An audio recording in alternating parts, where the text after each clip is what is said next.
America's toughest prison. This was a living hell. And the nation's most dangerous criminals. If I escape, if I make it, fine. If I don't, they're prepared to die. The prisoners and the prison, pitted against each other. Desperation versus domination on Alcatraz. Just north of the city of San Francisco and near the Golden Gate Bridge, Alcatraz is an island prison like no other. The ultimate battle wages on this cold, windswept island. The cement and steel structure of Alcatraz, a prison geared for punishment. Facing off against the hardened criminals housed inside, determined to challenge the Rock. Don't move! In this showdown between man and prison, who will win? It's the most escape-proof 9 hectares in the United States. Everything about this maximum security super prison is designed to break the wills of the country's most notorious criminals. Cold, bare cells. Trapped inside a half-hectare of concrete and steel. Watched by armed guards. Behind barbed wire fences. And surrounded by 2 kilometers of frigid waters. For the more than 1,500 men who pass through these doors, life on Alcatraz means isolation and intimidation.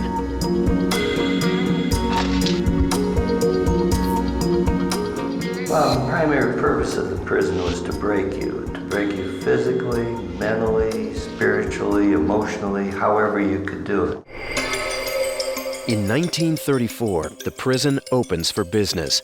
Its guests would soon include the most legendary outlaws of the time, men like Al Capone, Alvin Creepy Karpis, and Robert Stroud, the infamous Birdman of Alcatraz.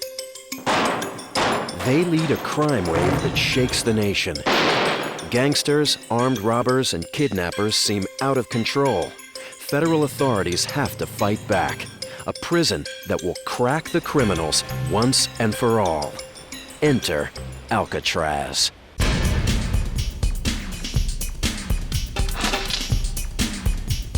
I imagine like a person going into a tomb or going into a coffin. I felt like this is it. This is the end of the line. Oh, each convict had a separate image. My image of the prison was that it was escape-proof. If you were in a place where you're not authorized to go, they could shoot you.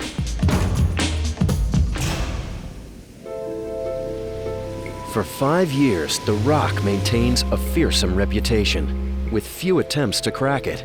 Then, in 1939, one inmate hatches an ingenious plan. The inmate is Doc Barker, a member of the notorious Barker Gang, led by his own mother, Ma Barker.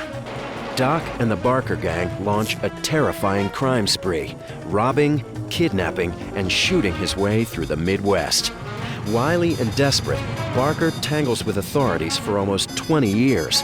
When the FBI finally catches him in 1935, they throw him into Alcatraz for life. But Doc has other ideas. Barker is locked up in the Alcatraz cellhouse, an unbreakable monster of a building.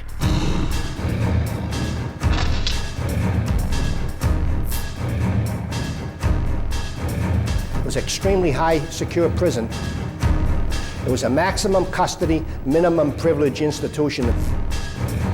The prison building, 130 meters long, 40 meters wide, made of reinforced concrete, a third of a meter thick. In all, it took almost 5,000 cubic meters of concrete to build. That's enough concrete to make a 1-meter sidewalk nearly 50 kilometers long, almost 20 times the length of the Golden Gate Bridge. Heavy, tool-proof steel bars cover every window, and steel plate doors block every entrance. it's clear to Barker he's trapped inside America's most secure prison. On Alcatraz, you were under a gun 24 hours a day. But Doc Barker is a fighter, and Alcatraz will be his greatest fight. A careful observer, Barker studies the prison layout, looking for weaknesses. Inside the cell house where Barker is locked up are 4 parallel cell blocks: A, B, C, and D. They contain nearly 600 cells, housing an average of 250 of the country's worst convicts. A block is rarely used. Most inmates, including Barker, do their time in blocks B and C. Barker has plenty of time to think about escape. He spends at least 16 hours a day inside his claustrophobic cell, about the size of a large toilet stall. These cells, as you can see, are very small. They're 5 by 9 by 7. And to me, we called them boxes. Just 1 block over is D block. For the worst, most violent inmates, the infamous cell block D is the ultimate in physical and psychological distress. Step out of line on Alcatraz, and that's where you'll go. No contact with other inmates. Meals in the cell. Days of isolation and despair. In the rare moments out of his cell, Barker notices the D-block bars. They just might give him a way out. Most cells on Alcatraz are covered with tool-proof bars. Made with 8 carbon alloy steel ribs, the bars can resist hours of sawing. So if anyone starts to saw on them, they're going to make some progress at first, and then they're going to hit the inner core and slow down considerably. But the bars in D-block are another story entirely. Dating back to 1911, when Alcatraz was a military prison, these bars are made of mild strap steel. They're flat, soft, and much easier to saw through. The flat steel, it's very thin. The rivets, you can saw a rivet off, you can pry the bars apart. The reason? In 1933, Alcatraz was transferred from the military to the Department of Justice. It became America's 5th federal penitentiary, but it was the first to be entirely maximum security, the end of the line for the country's worst criminals. To upgrade this super prison, authorities added tool-proof bars to cell blocks B and C, but the money ran out, and cell blocks A and D were left untouched. If Barker can get transferred from his cell into D block, he might have a chance to break out. But first, he needs help from other inmates. On Alcatraz, help is easy to come by. Inmates talk constantly about structural weaknesses and escape plans. Everybody thinks about it out here. I used to sit up on those top steps in the yard there, look out across the wall and look at that very bay right there. They did absolutely hand down tips to each other. Who got out of here? How'd they get out of here? And how can we improve on that? I would say that constantly there was always at least 50 or 80 inmates out of the 200 who were scheming ways and avenues of escaping from Alcatraz. Inmates Rufus McCain, Henry Young, Dale Stamphill, and William Martin joined Barker's escape plan. All 5 men deliberately caused trouble, starting fights, carrying contraband. All are thrown into D block. Barker's plot to challenge the prison is quickly taking shape. He'll saw out of D block and break through the window bars. Once outside, he'll run to the water and paddle to shore on a driftwood raft. Although it won't be easy, Barker and his crew plan to make a break or die trying. The first challenge, get tools into D block. There are hacksaws in the prison workshop, known as the Model Industries building, but a metal detector at the cell house entrance stops anyone from sneaking in contraband. Then Barker finds a flaw. The metal detectors, relatively new to American prisons, aren't 100% accurate. Other cons smuggle in hacksaw blades from the prison workshops, hidden in their clothing. When the blades arrive, Barker's gang gets to work. During the night, they quietly saw their cell bars, hiding the marks with black paint. After a few days of work, the bars are cut. The convicts cut the tops of the bars below the cross brace and simply bent the bars down like licorice whips, crawled out, and then they would go back into their cells, bend the bars back up to avoid detection. The next challenge, how to break through the cell house windows. But unlike the soft bars of D block, the cell house windows are covered with heavy, tool-proof bars. The hacksaw blades are useless. Barker and his crew come up with a creative solution. A 7-centimeter long bar spreader made from a threaded bolt and nut inside a metal tube.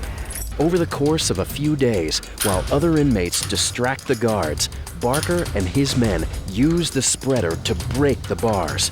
With a wrench, they expand the spreader and wedge the bars from 7 centimeters to 14 centimeters wide. We would put it in place and extend it to its limit, and then move it over to the other side and bend the bar back. 3 repetitions were enough to break the tool-proof core. Henry Young, May 3, 1941. But what about the guards? Alcatraz has 3 for every 1 prisoner, up to 4 times more than any prison in the country. Nearly 100 guards in total. Inside the cell house, they conduct inmate head counts every 2 hours. Outside, 6 guard towers watch over the island. Barker is literally surrounded. You were watched constantly, even at night when you were locked in a cell. But Doc Barker has a plan to deal with the guards. Inside the cell house, they could make a break for it between bed checks.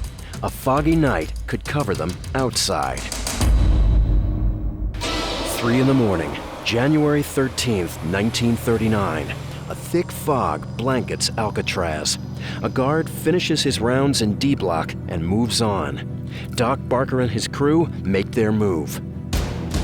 They push aside the sawed bars of their cells, then climb through the pre-snapped bars of the window. Outside, they run for the water's edge. The plan is working perfectly. The men strip to their underwear and crouch by the water, using their clothes to make a driftwood raft. Suddenly, the night comes alive with sirens and spotlights. They've been discovered.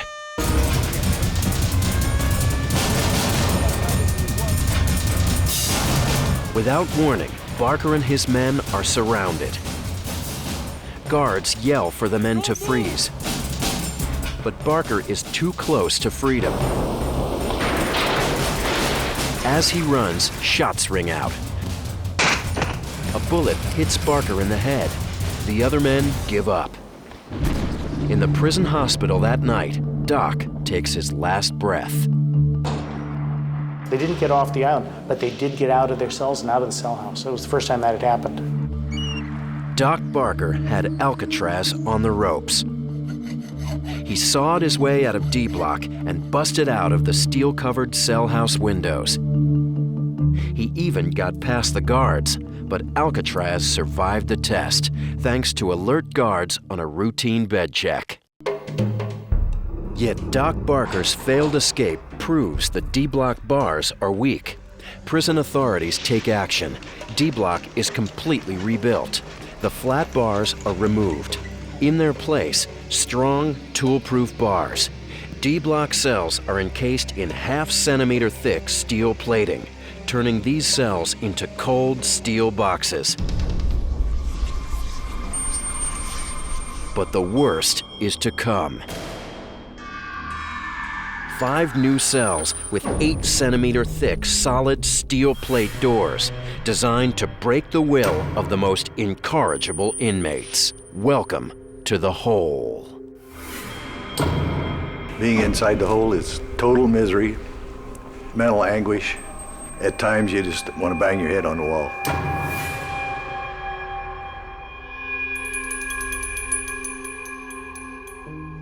This is where they put you for major infractions of the rules, which could be anything from making homebrew to fighting, attacking a guard.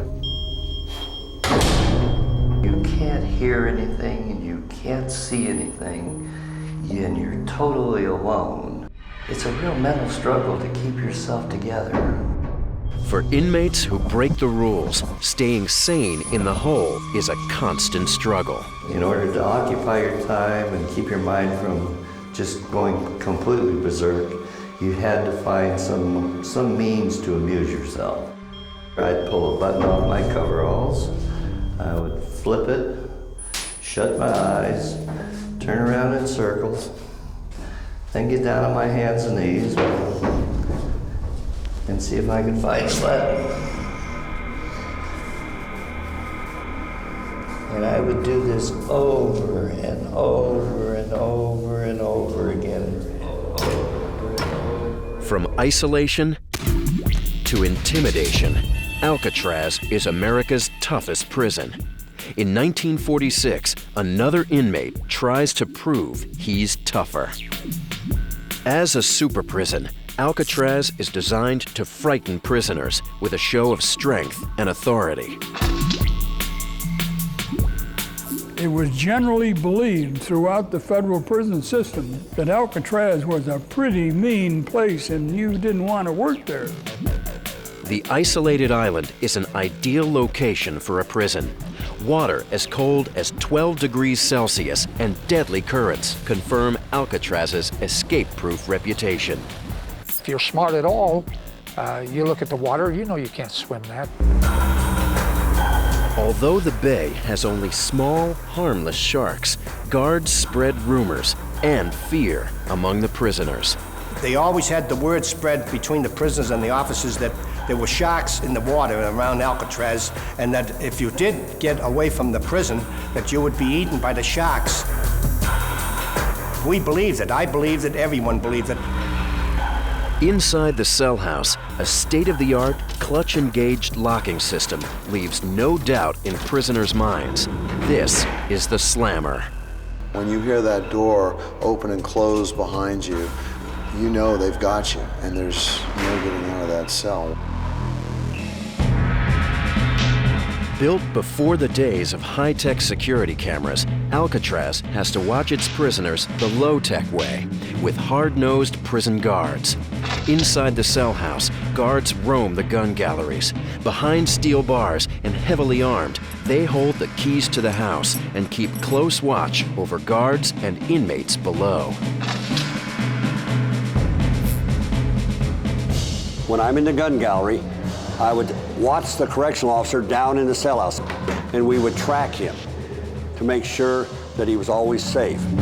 What the guards don't know is that an inmate named Bernard Coy is paying close attention to the gun gallery. Coy robbed a bank in Kentucky and was sentenced to 25 years hard time. But Coy pretends his violent past is over. He becomes a model inmate, earning the guards' trust. For Alcatraz, it will be a fatal mistake. Coy creates a daring and complicated plan. Steal weapons from the gun gallery, take hostages, and blast his way down to the dock. His first challenge, get inside the gun gallery. It's going to be nearly impossible. Heavy steel bars stop anyone from breaking into this heavily fortified cage. Still, Coy watches the gun gallery closely, looking for a weakness. He finally spots it. By the top of the gallery, the bars curve toward the wall. If he could wedge the bars apart there, he might be able to fit inside. The gun gallery bars are not as strong as the regular cell bars. These were not what they call top quality steel. It's a serious oversight by Alcatraz prison officials, and Coy plans to take advantage of it. He asks other inmates for help. Within days, he has pieces for a bar spreader, similar to the one Doc Barker used. He plans to wedge the gun gallery bars apart and grab the guns and cellhouse keys inside. On May 2nd, 1946, Coy prepares to make his move. Assigned to clean the cellhouse floor, Coy sends a signal to Sam Shockley, an inmate in D Block. Shockley yells and pounds on the wall. When the guard in the gun gallery runs to investigate, Coy and another inmate, Marvin Hubbard, jump the single guard left and take him hostage. They release a number of other inmates and get to work. Coy strips to his underwear so he can fit through the gun gallery bars. Then he climbs the gun gallery. With the bar spreader, he wedges the bars apart 18 centimeters. It's a tight fit, and Coy barely squeezes through. He gives guns and keys to his fellow inmates and climbs back down to the cellhouse floor. Now ready to break out, Coy and Hubbard's main accomplice is a violent bank robber named Joe Kretzer. Kretzer has vowed to escape Alcatraz, and this is his chance. So far, Coy's plan to defeat Alcatraz is running like clockwork. Only one obstacle remains, the heavy steel door to the recreation yard. But the right key is nowhere to be found. It was just a comedy of deadly errors from that point on. They try all of the keys Coy grabbed, but none work. They're trapped inside. 8 more guards enter the cell house. Coy quickly takes them hostage. Finally, the inmates find the right key. One of the guards had hidden it in a cell toilet. But it's too late. The lock on the rec yard door is jammed. These jail locks are designed to work that way. You mess around with them, and the lock just jams tight. You can't open it. Trapped in the cell house with all of Alcatraz on alert, Coy and his crew are in trouble. It looks like Alcatraz has won, but the desperate inmates are only starting to fight. They elect to shoot her out. They figure they're dead anyhow. The violence on Alcatraz threatens to escalate out of control. The warden calls in the United States Navy, Coast Guard, and Marine Corps. The Marines assault the cell block with rifles and grenades. Alcatraz becomes a war zone. We could hear all the fragmentation bombs that they were dropping down the ventilator shafts in the C-block corridor in their attempt to kill Coy, Kretzer, and Hubbard. So the whole building just reverberated with noise. The escape plan turns into a bloody stalemate. For 2 days, Coy, Kretzer, and Hubbard hold out. It was tremendous because those rifle grenades and hand grenades were exploding in the windows, and the machine gun fire from the gun gallery was coming down the tiers. The 3 inmates retreat into a utility corridor, but the military doesn't back down. To get explosives into the corridor, officers have to drill holes in the 10-centimeter thick reinforced concrete ceiling. They lower grenades on strings, using another string to pull the pin and set off the explosives. When those grenades started coming in, they came in without warning. It surprised the hell out of me when that shrapnel started banging against the wall. Those guys that went out there brought that hell in on themselves. It takes more than 500 hand grenades, but the strategy eventually works. Although 2 guards die in the battle, authorities kill the 3 cons, including the mastermind, Bernard Coy. Once again, convicts have taken on Alcatraz and lost. The cell house is damaged in the bloody battle, but remains unbroken. There was a lot of lead and a lot of shrapnel flying around in there. Turned out it did no harm to anybody, but did a lot of physical damage to the government property. Coy's escape attempt exposes a new weakness, the gun gallery. Authorities add steel mesh to protect the bars. They also crack down by adding more guards, more tool-proof bars, more cell inspections. Alcatraz reasserts its dominance. But the prisoners are determined to show they're stronger. One inmate even goes in a new direction, underground.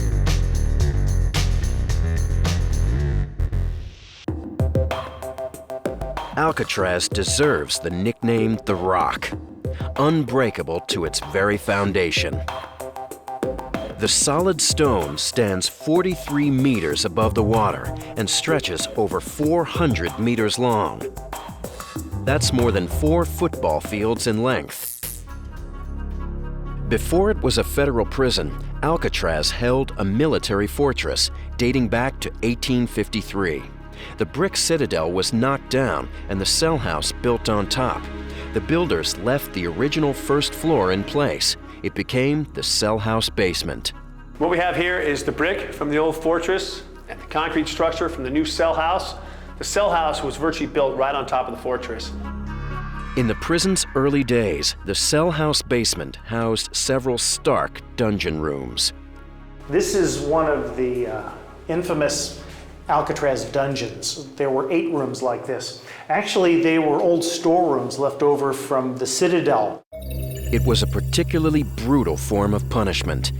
Underground in these bare brick rooms, just 3 meters square. By 1938, the dungeon was abandoned, but the rumors linger on. Out of the time spent down here come the stories that Alcatraz is like Swiss cheese, tunneled out with mysterious passageways leading everywhere, eventually leading to escape to the ocean. One inmate who believes the tunnel rumors is Jim Quillen, a convicted kidnapper, armed robber, and 3-time prison escapee. He decides to break out of Alcatraz as well. In 1944, Quillen is assigned to work in the cell house kitchen. One day, he discovers a small steam tunnel. This is the kitchen basement. One day while walking and looking for a way to escape, we saw this lid in here and wondered what was in here. He plans a breakout to dig his way out of Alcatraz. With another inmate's help, he climbs into the cramped, dark tunnel, only 1 meter high. For weeks, Quillen spends a few minutes a day chipping at the walls. His work is exhausting and dangerous. And if you broke one of the pipes, you were going to be instantly cooked, because that was live, hot steam. That was my greatest fear. But despite his efforts, Quillen hits a roadblock. We tried real hard to get through the wall down there, but unfortunately somebody snitched us off. Quillen never gets a chance to dig his way out. Once his plan is discovered, he's locked up in D-Block for more than 2 years. If we had succeeded in getting through the wall, it wouldn't have went anywhere. We had been given bum information. In reality, Alcatraz does harbor secrets beneath the surface. An old army tunnel, over 2 meters high, runs 45 meters through the middle of the island. Unknown to Jim Quillen, it's nowhere near his tunnel, and it's sealed off with concrete and steel.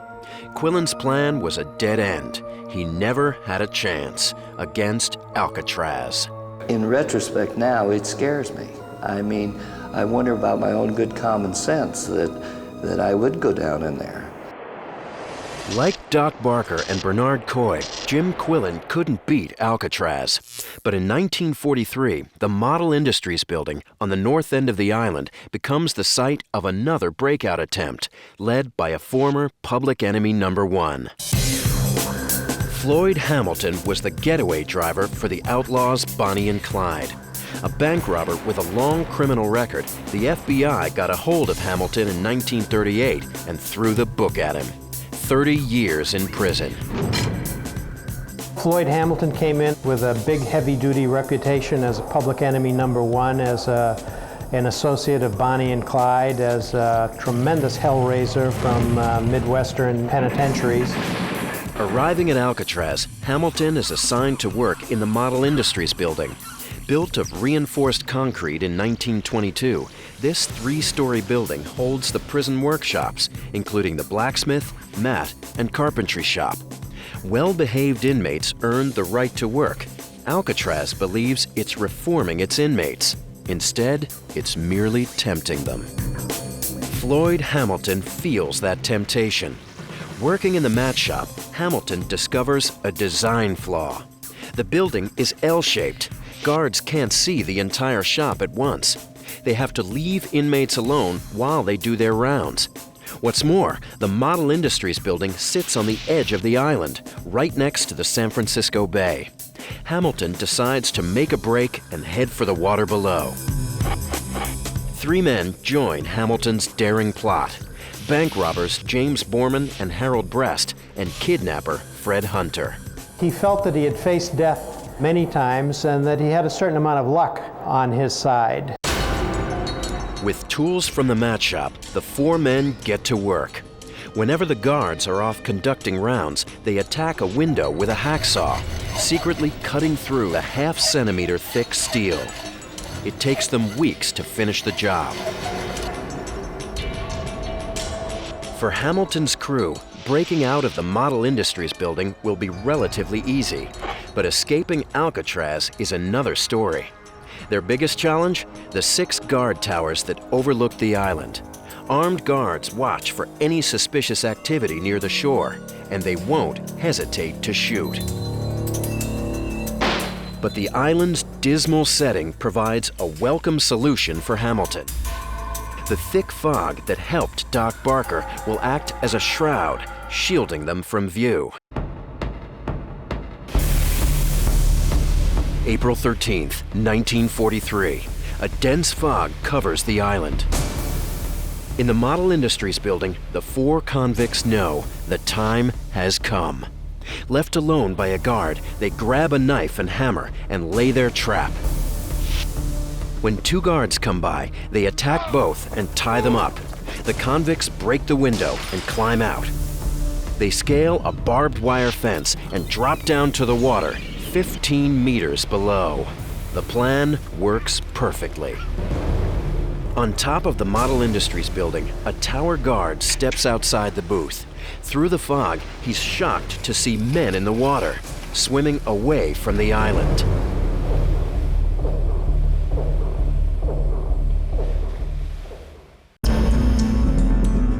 He raises his rifle and shoots. We could see the inmates in the water, and the officer on the roof of the model building was firing in their direction. Inmate James Borman is hit in the head.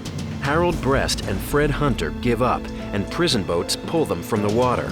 But Floyd Hamilton is nowhere to be found.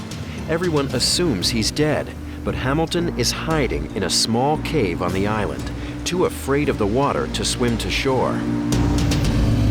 He's in there for a day. The next night, he can't stand it anymore because he's so chilled from the cold. He climbed back up over the fence and came into the model building, where he was discovered, much to the embarrassment of the warden, who had announced that he was dead.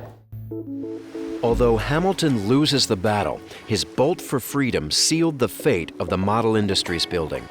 To fix the problem, Alcatraz authorities moved the prison workshops to another structure, the new Industries building. Guards can easily supervise the long, thin building. They hope this will end the breakouts. The authorities are wrong. Almost 20 years later, in 1962, 3 clever convicts take on Alcatraz, the legendary Great Escape. Alcatraz was the most famous prison in the country, if not the world. It was, supposedly escape-proof. This was the most fantastic escape attempt in U.S. history. For years, inmates looked across the water to San Francisco and dreamed of escape. For most, it remained a dream. At 2 kilometers away, San Francisco is about 80 laps in a 25-meter pool. A strong swimmer might make it in 30 minutes. Huge swells and strong currents could double that time. And tides as fast as 13 kilometers per hour can drag that same swimmer out into the ocean in 20 minutes, long before he reaches land. Well, the water is so cruel in this bay, and I say cruel, it's so cold. that some of the best swimmers in the country have not been able to challenge this bay. The water averages a frigid 12 degrees Celsius. In water this cold, core body temperature can drop to dangerous levels in only 30 minutes. Usually the initial shock of hitting water at that temperature is enough to make you quit. There's a tendency to just freeze you up. And if you're in it for any length of time, then you do freeze up. It's rough stuff to be in. But one clever convict isn't afraid. Frank Morris is a bank robber with a long history of prison escapes. He's sentenced to 14 years in prison, arriving at Alcatraz in 1960. The minute he lands on the rock, he starts looking for a way out. In prison, other inmates tell Morris the concrete around the cell air vents is disintegrating. It turns out the bay water, the prison's greatest deterrent, will also be the prison's greatest undoing. Salt water got in these pipes here and then started the corrosion. When the prison was built, authorities made a critical, money-saving choice. They used salt water to flush the toilets. It was a huge mistake. Over time, salt rusted the pipes, releasing water into the concrete. The resulting corrosion was devastating. The salt water would work its way into the concrete and get inside to the steel inside, or also known as the rebar. Once it started corroding, it starts expanding. During the expansion process, it makes the concrete crumble, so when it would crumble, it would fall off. The original prison builders made one other mistake. They mixed brick into the concrete. The brick acted like a sponge, drawing salt water deep into the structure and adding to the corrosion. But you can see that the corrosiveness is actually expanding up here. You can see where this is expanded. You can see the gap. It's lifted this concrete structure up about an inch already. Morris joins up with convicts John and Clarence Anglin, bank-robbing brothers desperate to escape. Inspired by the prison's corrosion, the three men decide to dig out of their concrete cells. Their goal is to get out of the cell house, run for the water, and swim for shore. Morris and the Anglins' first challenge? Get tools to dig at the concrete. They turn to their fellow inmates. My role in helping those guys get out of here was I got some tools for them. Several screwdrivers, a small chisel. Morris and the Anglins get to work chipping concrete from the air vents. After a few weeks of work, they remove the vents and make a 35-centimeter hole, wide enough to crawl through. So they perforated the concrete first, and then they busted out the concrete bit by bit to make the hole bigger. Behind the cell blocks is a utility corridor, over 1 meter wide, choked with sewage pipes. The three men use the pipes to climb 8 meters to the top of the cell block. 2.5 meters above them on the ceiling, 8 ventilator shafts lead directly to the roof. All are sealed off with bars and concrete, except for one. Now, a simple hacksaw blade is all they need to get up there. But Morris faces another challenge: how to hide their activities from the guards. His solution is ingenious: fake human heads. Morris and the Anglins make the heads from soap chips, plaster, paint, and real human hair. They put the heads on their pillows at night and go to work. The guards would go by and see what they expected to see: a head sleeping in a bed. But their biggest challenge lies ahead. How can they hope to survive the frigid water? They come up with a clever solution: make a raft and life preservers from rubber prison raincoats. On June 11, 1962, after the last bed check, Frank Morris and John and Clarence Anglin climb out of their cells. At the top of the cell block, their hard work pays off. They quickly break out the last bars to the roof and taste freedom. It had to have been a magnificent moment in all of their lives to be standing on that roof, suddenly feeling very exhilarated and free. As quietly as possible, it's down a vent pipe, Now, there's only a 120-meter run to the shore. When they hit the water, they only know one thing. Freedom is just a short swim away.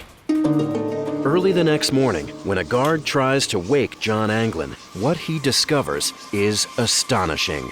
He jumped back 4 feet when his head rolled off, and it brought him to attention, to say the least.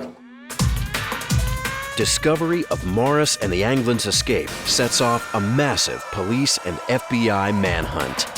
We've all been led to believe that Alcatraz was escape-proof. And of course, you can't build a building that's escape-proof. But the leads dry up, and their bodies fail to appear in the water. It's as if they've simply vanished. Although their story becomes legendary, the mystery is never solved. 17 years later, the FBI declares the case closed. Most think the 3 men drowned in the rough water. Others think they made it to freedom and never looked back. I believe they got away for the simple fact that they're the only 3 men that are unaccounted for that was on this island. If they know what happened to everybody else, how come they don't know what happened to them? I don't think they made it. There were no bodies found in the bay, and there was no trace on land. They disappeared off the face of the earth, which was the best proof to us that they had got away.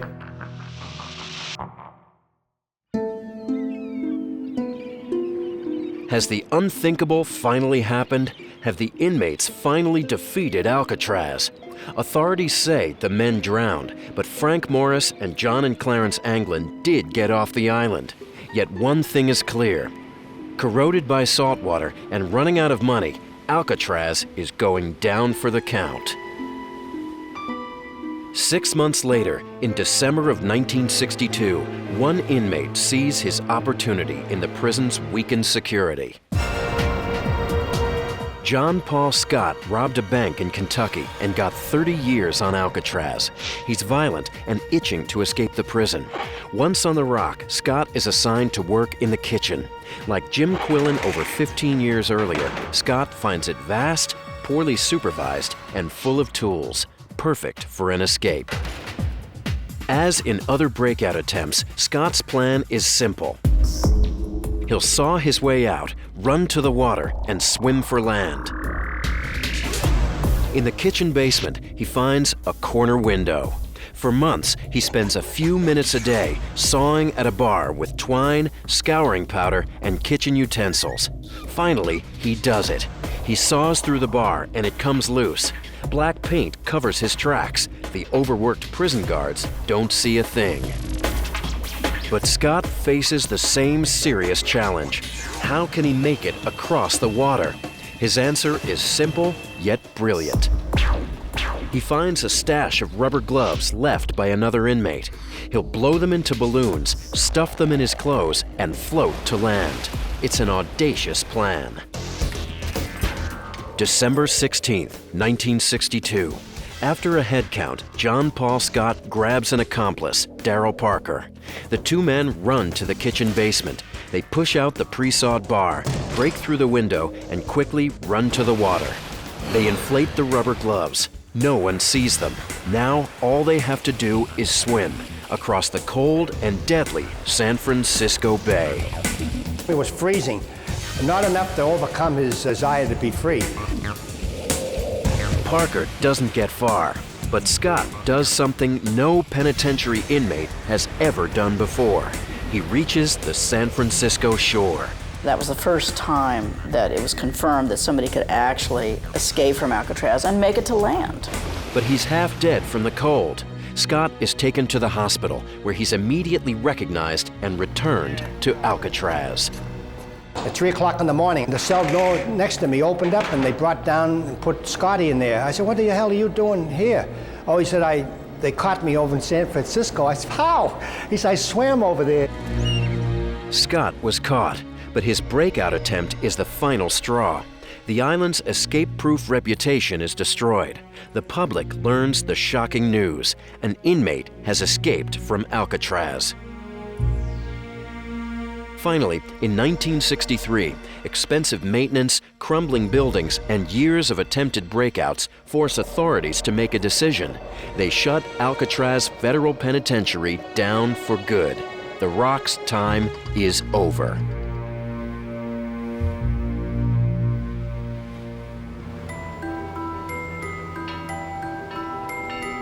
It's the end of an era. For 29 years, Alcatraz housed the most notorious criminals, and all too often erupted as a battlefield of prisoner against prison.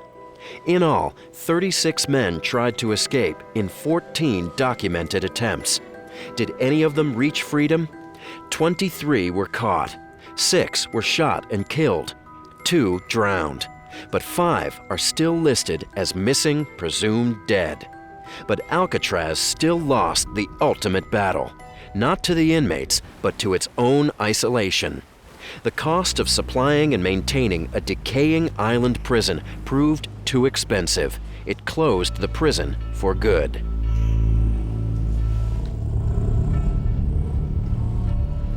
In 1963, after 109 years of use, Alcatraz sits vacant, falling into disrepair. The government debates plans for the island, including an elaborate space monument. But before a decision is made, the island erupts in controversy. In 1969, nearly 100 Native American activists seize Alcatraz. Welcome back to Indian land. This was Indian land once again. Alcatraz became a symbol to Indian tribes throughout the United States. It's a bold strike against the U.S. government, a symbolic reclaiming of all their lost land. Even though it was the most terrifying prison in the United States history, a prison became a symbol of hope and freedom for Native Americans. They hold the island for nearly 2 years. But when a number of buildings are vandalized and burned, public support erodes and the occupation falls apart. The island is quiet once more.